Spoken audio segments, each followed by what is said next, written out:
Hey, I'm Emma Carter. I'm 28, living in the heart of Silicon Valley, and I've just launched my own tech startup. Life's pretty good right now, but let me tell you, it wasn't always this smooth. I had to scale a lot of mountains to get here. It all started when I was 10. My mom remarried, and I suddenly had a new stepsister, Vanessa. She was 12, and well, we didn't exactly hit it off. "You think you're so smart, don't you?" She'd sneer whenever I aced a test. I'd shrug and say, "It's not about being smart. I just love learning." But Vanessa never understood that. She was always trying to one-up me, constantly jealous of any attention I got. Honestly, it was exhausting. Fast forward to college. I was thriving in computer science, absolutely loving it. Meanwhile, Vanessa, she dropped out after just one semester. "College is for losers," she told me once. "I'm going to be an entrepreneur." I just nodded and went back to my coding. Little did I know how her attitude would come back to haunt me. 3 years ago, everything flipped upside down. Vanessa accused me of stealing her boyfriend, someone I had zero interest in. "You've always been jealous of me," she screamed. "You can't stand to see me happy." I tried to reason with her. "Vanessa, I didn't steal anyone. I don't even know your ex," but she wasn't hearing it. Next thing I know, she's accusing me of assault. Yeah, you heard that right. Me, the girl who apologizes to furniture when I bump into it. The trial was a nightmare. Vanessa convinced our dad and others to testify against me. I sat there, watching my family tear me apart, feeling like I was trapped in some bizarre alternate reality. "Emma has always been unstable," my stepdad said on the stand. "We've been worried about her for years." I wanted to scream. Instead, I gripped the edge of my seat and forced myself to stay calm. In the end, I was slapped with a suspended sentence and community service for something I didn't do. It felt like a cruel joke, except no one was laughing. But that moment changed me. I decided this wasn't going to break me. Nope. I'd use it as fuel. I threw myself into my work, nights, weekends, holidays. Coding, planning, dreaming. And 2 years later, Innovate Tech was born. Now my company's worth $50 million. Not too bad, right? Let me tell you, success really is the best revenge. Every time I see my company's name in the news, I think about Vanessa and everyone who doubted me. Emma Carter, Silicon Valley's rising star, one headline read. I clicked it out and framed it, not to boast, but to remind myself how far I've come. Just as I'm reviewing some new code in my office, my assistant buzzes in. "Miss Carter, someone's here to see you." She says she's family. My stomach drops. I already know who it is. "Send her in," I say, bracing myself. And there she is, Vanessa. She looks like she just walked out of a discount fashion magazine, but with the same smug smile from our childhood. "Emma, little sis, look at you, all grown up and successful." I stand, keeping my desk between us. "Vanessa, what do you want?" She saunters in, running her fingers along my bookshelf. "What, I can't visit my sister. I've changed, Emma. I want to make amends." I snort. "Amends? After everything you did to me? That's rich." For a moment, her face softens, and I almost believe her. Almost. I know I was terrible, but I've learned a lot since then.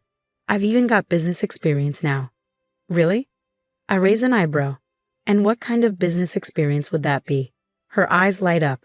"I've been involved in several multi-level marketing ventures, very exclusive stuff. And well, that's why I'm here." Here it comes. I brace myself. "I want you to hire me as your CEO." I burst out laughing. "I can't help it. You're joking, right? This is a prank." Her face darkens. "I'm serious, Emma. I have skills you need, and don't you think you owe me?" I blink, stunned. "Owe you? Owe you for what?" The false accusation. The trial? Turning our family against me? She waves her hand dismissively. "Water under the bridge. But think about it. Having me here could really boost your image. Family reconciliation. Second chances. The press would eat it up." I shake my head in disbelief. "Vanessa, there's no way in hell I'm hiring you. For anything. Let alone as CEO. You need to leave. Now." Her eyes narrow. "You might want to reconsider, sis. I've got some information. Stuff that could really hurt your precious company if it got out." My blood runs cold. "Are you blackmailing me?" She shrugs, casually inspecting her nails. "Call it what you want. But think it over. I'll be in touch." She saunters out, leaving me shell-shocked. I sink into my chair, my mind racing. What could she possibly have on me? And how far would she go to get what she wants? My phone buzzes, a text from an unknown number. Tick-tock, sis, time's running out. I stare at the message, a mix of anger and fear twisting in my gut. This isn't over, not by a long shot. Vanessa might think she has the upper hand, but she's forgotten one crucial thing. I'm not the same scared girl I was 3 years ago. I'm Emma Carter, CEO of Innovate Tech, and I don't go down without a fight. After Vanessa's little surprise visit, I knew I had to act fast. Something wasn't adding up, and I was determined to figure out her angle. I called an emergency meeting with my most trusted team members. The tension was thick as I paced the conference room. "We've got a situation," I announced. "What's up, Emma?" Tyler, my head of security, asked, his expression sharp. I took a deep breath. My stepsister showed up today. She's demanding to be made CEO, and she's hinting at blackmail. Gasps echoed around the room. Sarah, my CFO, leaned forward, eyes wide. "That's insane. What could she possibly have on you?" "That's what we need to figure out," I replied. "I need you all to dig deep. Financial records, social media, anything you can find on Vanessa and my ex-stepdad Robert.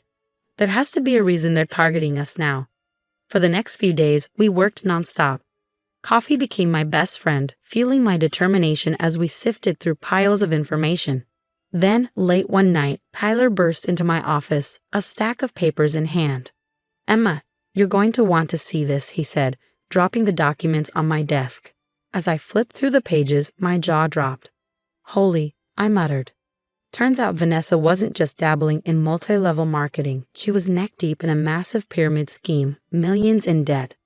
And the mastermind behind it all, my dear old stepdad Robert. "They're desperate," Sarah chimed in, standing beside me. "Robert's other businesses are failing. They see your success as their way out." I slumped back in my chair, the pieces falling into place. Vanessa and Robert's plan was clear. They wanted to install her as CEO, then siphon money from my company to save themselves. Tyler nodded grimly. "Looks like it.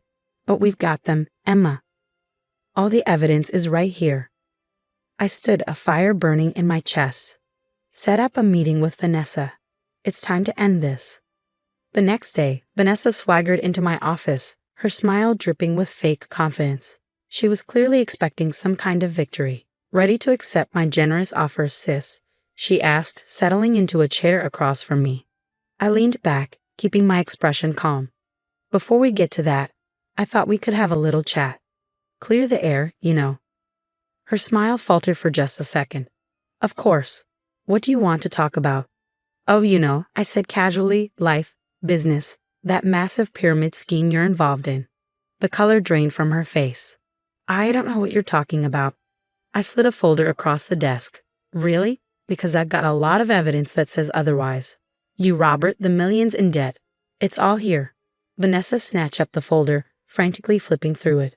This is a misunderstanding. I can explain." "Oh, I'm sure you can," I said, standing up. "And you're going to. Right now, on record." I pulled out my phone, hitting the record button. "So, Vanessa, why don't you start by telling me about that false testimony you gave 3 years ago? Then we'll move on to your current financial situation." Vanessa's face crumpled, and for a moment, I almost felt sorry for her. Almost. "I didn't have a choice," she stammered. "Dad said if I didn't testify against you, he cut me off. And now we're in so deep, Emma. You have to help us." I stopped the recording, my voice cold and steady. "I don't have to do anything, Vanessa, except protect myself and my company. You've got 24 hours to come clean, or I'm taking this to the authorities."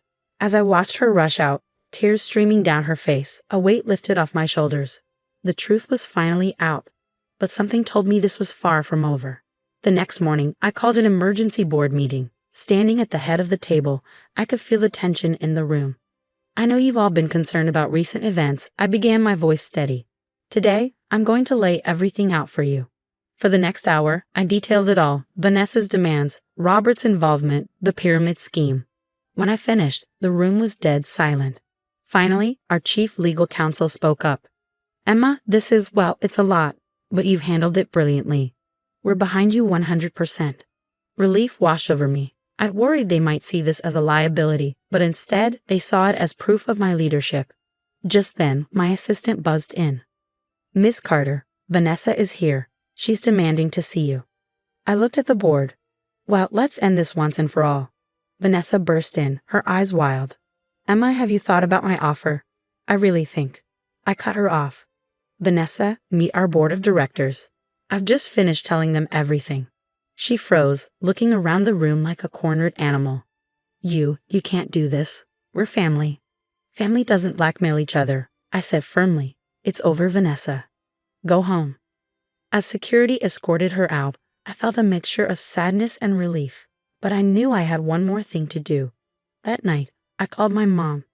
"Mom, there's something you need to know about Robert," I said, and I told her everything, the fraud, the manipulation, all of it. There was a long silence on the other end.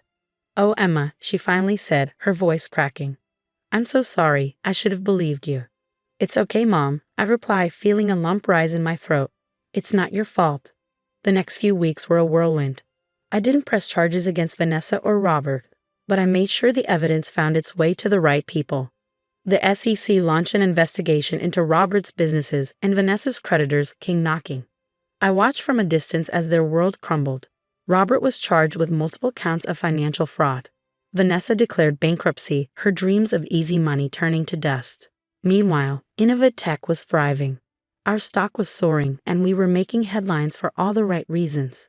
One day, as I was leaving the office, I spotted a familiar figure huddled in the lobby. It was Vanessa, looking nothing like the confident woman who had strutted into my office weeks ago.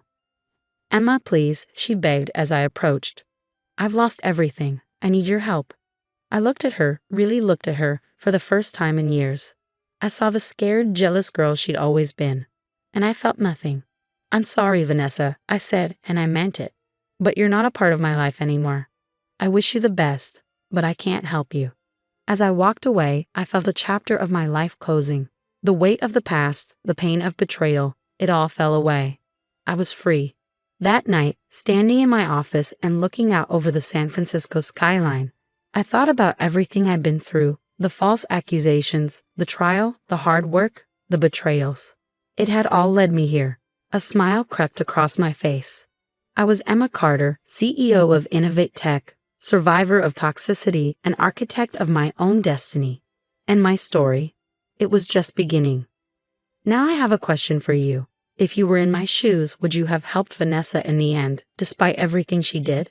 Or do you believe that cutting toxic people out completely is the only way to truly move forward? Share your thoughts in the comments below.